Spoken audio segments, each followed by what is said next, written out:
Self-pollination is the process of reproduction in plants in which plants transfer pollen grains from anther to stigma. Pollination can be of two types, cross-pollination, and self-pollination. For successful pollination to occur, pollen and stigma should be compatible. Incompatibility may lead to rejection of pollen grains. This situation is undesirable, especially in commercial crop production. Therefore, artificial hybridization was developed. Pollen-stigma compatibility is essential for successful pollination and fertilization. Once compatible pollen is accepted by pistil, events of fertilization proceed, whereas incompatible pollen will be rejected.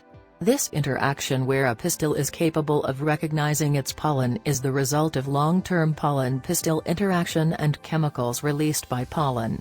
It is very important to understand pollen-pistil interaction in hybridization. It is one of the innovative methods of the crop production improvement program.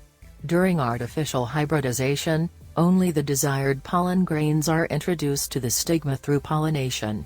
This helps to avoid unwanted pollen rejection and saves time. Also, the plants with the desired characteristics can be grown. Hybridization proceeds in two steps, emasculation and bagging. We know hybridization is the method of selective breeding. Thus, anthers have to be removed from a bisexual flower before they release pollen grains. This step of removal of anther using forceps is termed as emasculation. In the case of unisexual flowers, this step is not necessary. Bagging is the protection of emasculated flower from contamination by undesirable pollen grains.